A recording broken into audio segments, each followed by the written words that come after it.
Bismillahirrahmanirrahim. Assalamualaikum warahmatullahi wabarakatuh. Om Swastiastu, Namo Buddhaya, salam kebajikan untuk kita semua. Sampurasun. Alhamdulillahirrabbilalamin. Pertama-tama mari kita panjat puja dan puji syukur kehadirat Allah Ta'ala, yang mana karenanya kita dapat hidup di dunia ini. Tak lupa salawat dan salam mari kita curah limpahkan ke junjungan alam, yakni Habibana wa Nabiyana wa Maulana Muhammad Sallallahu Alaihi Wasallam.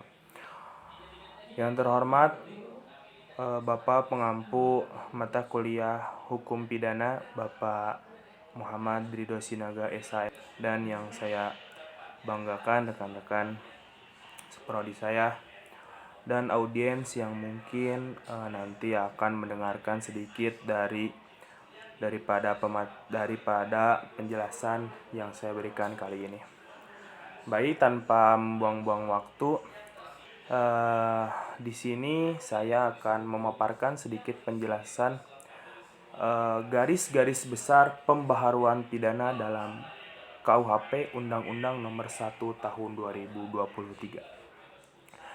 Dalam artikel yang saya baca, dalam rangka menggunakan Nasional Negara Kesatuan Republik Indonesia yang berdasarkan Pancasila dan Undang-Undang 1945, pemerintah telah menetapkan Undang-Undang Republik Indonesia Nomor 1 Tahun 2020 tentang Kitab Undang-Undang Hukum Pidana sebagai wujud penyesuaian dengan politik hukum, keadaan, dan perkembangan kehidupan bermasyarakat, berbangsa, dan bernegara yang menjunjung hak asasi manusia.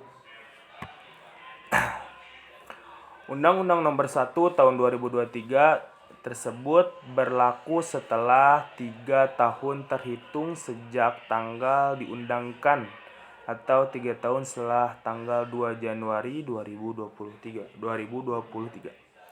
Kitab Undang-Undang Hukum Pidana atau KUHP, yang setelahnya KUHP ya, peraturan perundang-undang mengatur mengenai perbuatan pidana secara material di Indonesia. Pengesahan Kitab Undang-Undang Hukum Pidana melalui Undang-Undang Nomor 1 Tahun 2023 tersebut sekaligus untuk menggantikan Wetboek van Strafrecht atau yang juga disebut dengan Kitab Undang-Undang Hukum Pidana sebagaimana ditetapkan dengan Undang-Undang Nomor 1 Tahun 1946 tentang peraturan hukum pidana yang telah beberapa kali diubah. Baik, kita next. Pendahuluannya, pada tahun 2023 terdapat beberapa perubahan signifikan dalam Kitab Undang-Undang Hukum Pidana melalui Undang-Undang Nomor 1 Tahun 2023. Beberapa garis besar pembaharuan pidana tersebut antara lain: 1. Penghapusan pasal karet, di mana dalam beberapa pasal yang dianggap karet atau ambigu telah dihapus atau direvisi untuk menghindari penyalahgunaan atau multitafsir yang salah. Untuk diketahui, istilah pasal karet digunakan untuk menyebut sebuah pasal atau undang-undang yang dianggap tidak memiliki tolak ukur yang jelas. Di Indonesia sendiri, pasal-pasal berlaku yang dianggap sebagai pasal karet diantaranya adalah pasal tentang pencemaran nama baik, penistaan agama, undang-undang lalu lintas, dan undang-undang ITE. Alasannya karena pasal undang-undang ITE, contohnya pasal 27 ayat 3, disebut dengan pasal karet sebagai undang-undang yang berbahaya, terlebih lagi jika diterapkan oleh pihak-pihak yang tak paham soal dunia maya. Selain itu, pasal tersebut juga bisa digunakan dengan mudah untuk menjerat orang demi membungkam kritik. Selanjutnya, garis besarnya yang kedua adalah perlindungan hak asasi manusia. Penguatan perlindungan hak asasi manusia dalam proses peradilan pidana termasuk aspek perlindungan korban dan saksi. Sebagaimana seperti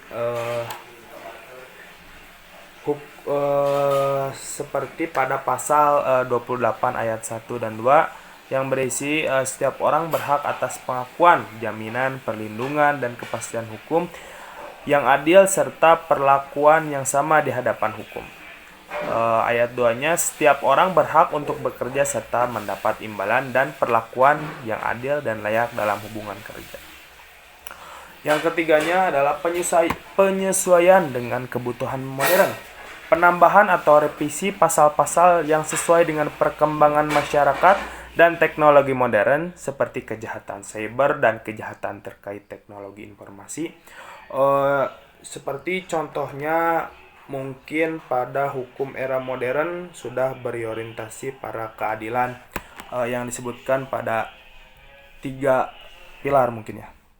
Yang kesatu adalah keadilan korektif, di mana adanya sanksi bagi si pelanggar atau pelaku.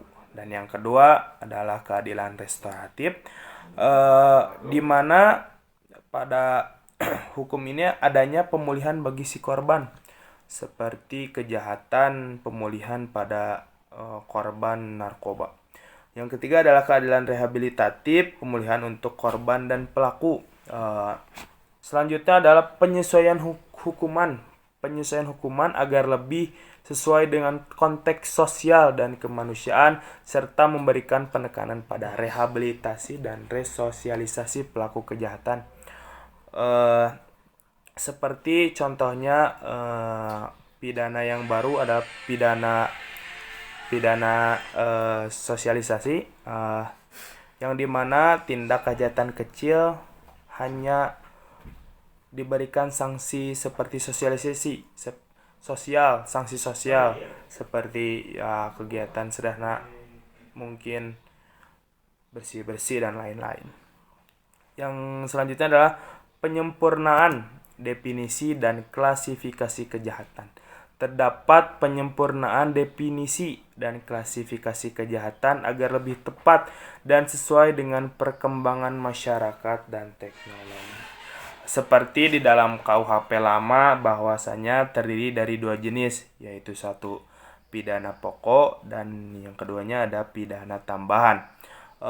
Sedangkan dalam sanksi KUHP baru terdiri dari 3 jenis, yaitu satu pidana pokok, 2 pidana tambahan, 3 pidana khusus, di mana sanksi dari kedua KUHP tersebut berbeda.